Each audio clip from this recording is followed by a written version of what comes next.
Latest discuss पाहायचं आहे. Discuss the following the statement. If the statement is right, given the example. If it is a wrong, state why.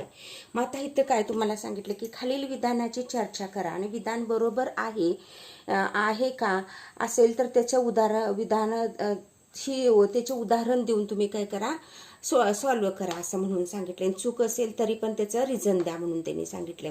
मग आता इथे सांगितले two acute angle can make a pair of the complementary angle. म्हणजे दोन लघुकोन परस्परांचे कोटीकोन असू शकतात का, तर दोन परस्परांचे कोटीकोन असू शकतात. म्हणजे काय सांगायचं, the two acute angle can be the complement of each other. म्हणजे ते एकमेकाचे कोटीकोन असू शकतात. कारण काय सांगितलं, दोन कोटीकोनांच्या मापांची बेरीज किती, लघुकोनांच्या मापांची बेरीज किती असते, 90 असते. हे झालं पहिलं. आता दुसरं सांगितले the two acute angle can be the pair of the supplementary angle. मग आता इथं विचारलंय त्यांनी की दोन लघुकोन परस्पराचे पूरक कोन असू शकतात का, तर ते नाहीत. कारण का, दोन अॅक्यूट कोनांच्या मापांची बेरीज 90 अंश असते. म्हणजे ते कॉम्प्लिमेंटरी कोन असतात, सप्लिमेंटरी कोन नसतात. तिसरं दिले two right angle can make the pair of the complementary angle. म्हणजे इथे सांगितलंय की तिसऱ्याचं दोन काटकोन परस्परांचे कोटीकोन असू शकतात का, तर नाही. का तर कोटीकोन किती अंशाचा असतो, 90 अंशाचा. मग दोन कोन एकत्र घेतला तर त्याची किती 180 होणार दोन कॉम्प्लिमेंटरी अँगलची. म्हणून हे सुद्धा चुकीचं उदाहरण आहे. नंतर two right the angle can be the from the pair of the supplementary angle. म्हणजेच त्यांनी सांगितले की दोन काटकोन परस्परांचे पूरक कोन असतात का, तर ते असतात. दोन पूरक सप्लिमेंटरी अँगल, दोन कोनांच्या मापांची बेरीज किती असते, काटकोनाच्या 180 असते. त्यामुळे हे उदाहरण राईट आहे. तर one acute angle and one obtuse angle can be the make the pair of the complementary angle. तर इथं ह्याचं चुकीचं उत्तर आहे.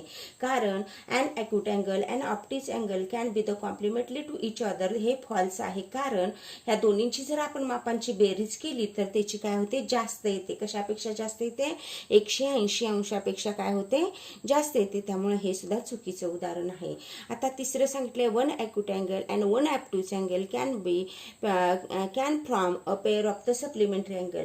तर इथं काय सांगितलंय की एक लघु कोन आहे, एक विशाल कोन आहे. ह्या दोन पूरक कोन असतात का, तर हे पूरक कोन असतात. कारण का, दोन कोनांच्या मापांची बेरीज किती असते, 180 अंश असते. मग आता आपण लेटेस्ट लर्न अशा प्रकारे हे डिस्कस झाले. आता लेटेस्ट लर्न त्याच्यामध्ये अपोजिट रे पाहणार आहोत.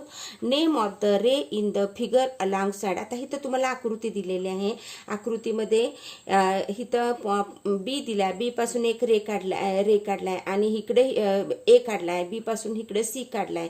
म्हणून इथं सांगितलंय name of the name the ray of the figure along side. मग ह्याचे रे कुठलं, रे मोजताना इथून मोजायचं, शिरोबिंदूपासून व्हर्टेक्स पासून बी सी मोजायचा रे. काय मोजायचा आपण, बी आणि सी रे मोजायचा. आणि इकडं बी आणि ए मोजायचा, नॉट ए बी. अशा प्रकारे मोजायचा. काय मोजायचा, बी आणि ए आणि बी आणि सी हे रे आहे ते. आता नेम ऑफ द अँगल. आता हा अँगल कुठला होतोय, तर हा अँगल तुमचा कुठला होतोय, तर 180 अंशापेक्षा हे विशाल कोन होतोय. हो, म्हणजे ऑब्ट्यूज अँगल होऊ शकतो.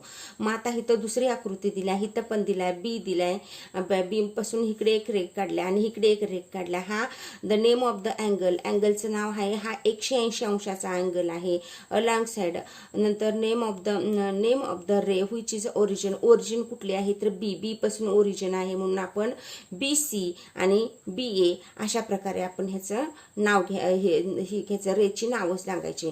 आता फिगर नंबर ए, ह्याच्या म्हणजे काय ते बी सी एक रे येतोय, बी ए एक रे येतो. Meet and from the obtuse angle. हा कुठला तयार होतो, ऑब्ट्यूज अँगल तयार होतो. While the figure B C ray and B A ray meet the straight line, get the straight line. आणि हे जर आपलं स्ट्रेट लाईन जर मिळालं तर here the B C ray आणि बी ए, ह्याची बी सी रे येते आणि बी ए रे येते. आणि ह्याची ओरिजिन अपोजिट, ह्याच्या अपोजिट बी एच्या अपोजिट बी सी असतो आणि ह्याची ओरिजिन इथं बी. अशा प्रकारे इथं तुमचं ऑपोजिट रे झालं. आता इथं no I know, now I know. आता सांगितलंय की two ray which have common origin and from the straight line and said to be the opposite ray. मग आता इथं सांगितलं की ज्या दोन किरणांच्या आरंभबिंदू सामायिक असतो व त्या किरणांनी एक रेषा तयार होते, त्या किरणांना परस्परांचे विरुद्ध किरण असे म्हणतात, म्हणजे अपोजिट रेम्स म्हणतात. मग अशा प्रकारे तुम्हाला प्रॅक्टिस सेट अगदी छोटा आहे आणि तो तुम्हाला आता थोडक्यात मी एक्सप्लेन करून सांगते. इथं प्रॅक्टिस सेट पहिल्यांदा इथं फिगर त्यांनी काढलेली आहे.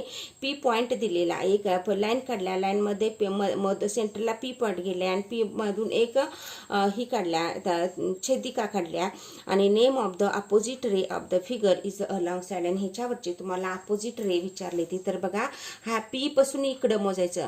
पी टीचा अपोजिट रे काय येतोय, पी एन येतोय आणि पी एलचा अपोजिट रे येतो, पी एन येतो. अशा प्रकारे हे तुमचं काय आहे ती अपोजिट रे आहेत. तर पी एनचा पी टी, पी एनचा P T, sorry P N T P एनचा पी टी आणि एल पीचा सॉरी पी एलचा पी एम, असं इथून सेंटरपासून मोजायचं. आता इथं दुसरं सांगितलंय, are the they ray P M and P T opposite ray give the reason for your the answer. मग आता इथं त्यांनी कारण विचारले, काय हे कारण विचारले की ह्याचं अपोजिट रे फ्रॉम द लाईनवरती हे अपोजिट रे असतात. काय असतात, ही जर तुमची लाईन अशी असेल तर ह्या लाईनच्या आता सेंटर असेल तर इकडच्या इकडे अपोजिट रे असतात. हे त्याचं कारण येत आहे, म्हणून काय लिहायचं इथं reason opposite ray from the line, एवढंच उत्तर आहे इथं.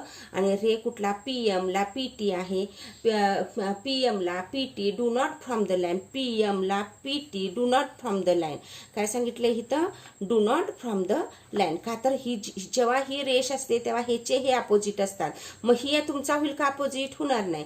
म्हणून एकाच लाईनवरती काय असतात, अपोजिट रे असतात. म्हणून इथं P M opposite ray from the line. अशा प्रकारे हे तुमचा प्रॅक्टिस सेट तुमचा 18वा संपलेला आहे. आता आपण उद्याच्या व्हिडिओमध्ये आपण अँगल इन लिनियर पेअर